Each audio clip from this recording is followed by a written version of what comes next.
You know, I cannot believe how football is right at the centre of the political crisis or political farce in Tasmania.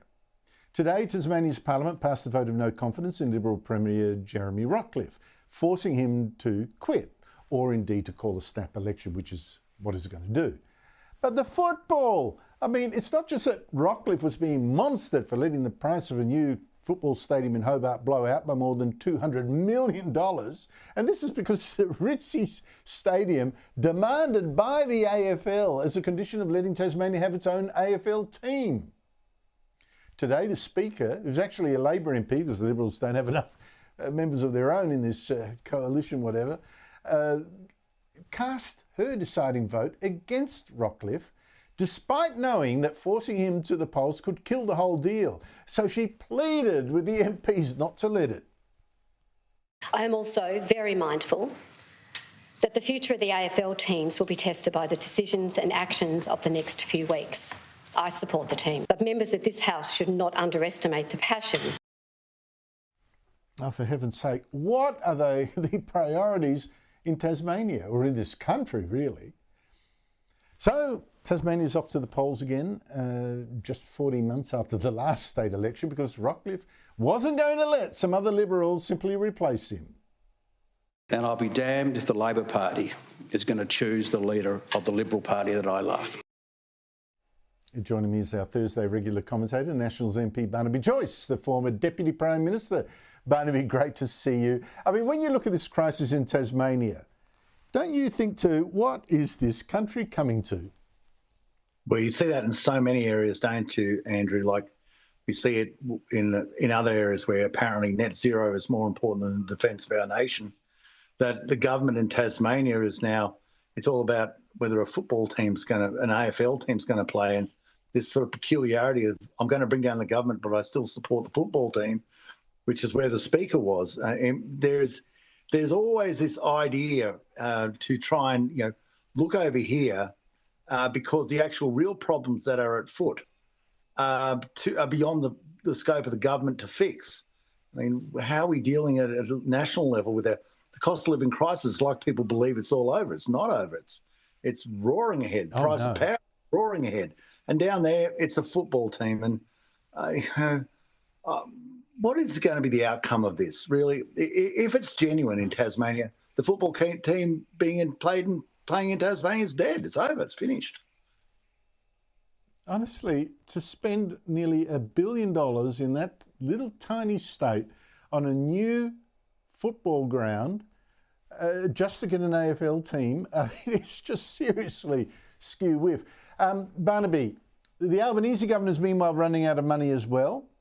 Yeah. And of course, as we all know, one of its very first actions is it's determined to double the tax on superannuation earnings of accounts with more than $3 million, and even tax unrealised capital gains as well of assets that you haven't even yet sold to realise that gain, which for farmers who've got their farms in the super, that could include selling off part of their farms just to pay the bills.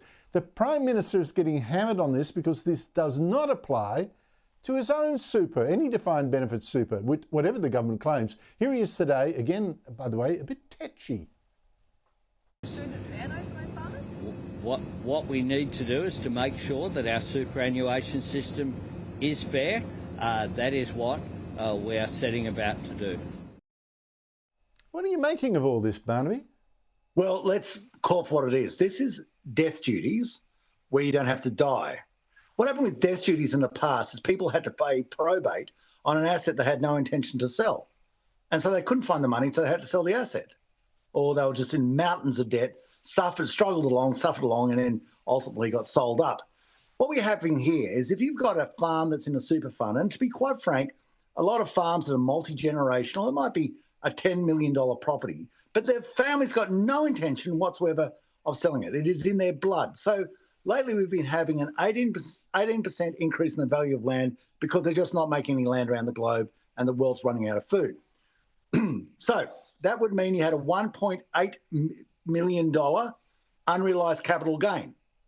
And if you're going to pay 30% tax on that, then 318s when I went to school is 54, you'd have to find $540,000 a year for each year of the 18% gain to send off to Dr. Jim Chalmers. Now, there is no farm that's going to be able to do that. If they could make $540,000 without thinking about it, they'd be making it. This is ludicrous. We would even go into a drought. You still might be capital gains, and they'll still have to pay this tax. The only place they can go is the bank. They'll go there once, they'll go there twice, and then they get sold up. I mean, you've got to understand. They've got this massive debt, $1 trillion in debt sitting out there, and nobody can work out, how am I going to pay this? But there was one big egg that was sitting there. They all knew it, but they didn't know how to crack it. It's your super money. It's the trillions of dollars that are sitting there, around about $4 trillion, I think, sitting there in super. And then they go, we're just going to use some of their money to pay our debt. It's so simple. But we've got to crack the egg in this way. We'll start with the $3 million unrealised capital gains non-indexed. And then once that goes through, well, the game's on. So, it surprised me how much this should be front page every day, because it is absolutely the start of a death duties by self, and it is also the cracking of the egg of your retirement. So when you put it like this, Barnaby, it makes me even more surprised. Ted O'Brien, the new opposition Treasury spokesman, I think is having a rocky start. First, he actually suggested he could back Labor's plan to jack up this taxes. It's just a pure tax grab, right? He said he could back it if Labor didn't tax unrealised gains. Today, though, he said he was dead against the thing. And listening to him, I also thought, by the way, Barnaby, Ted, just try less hard to sound tough and determined, because when you try that hard, it in fact gives the opposite impression. Anyway, here he is. We will definitely, as a coalition, oppose this unfair super tax of Labor's every step of the way. Barnaby Joyce, has Ted O'Brien been sending the right signals?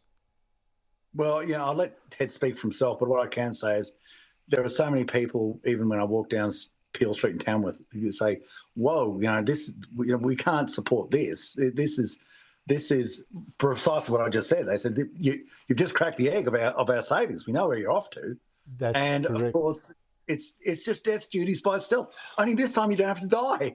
They can do it to you while you're alive. And even when PJK, when Paul J. Keating comes out and believes that it's completely and utterly wrong, then, you're starting to get a unifying choir of people standing up and saying, whoa, pull the right rein on this one.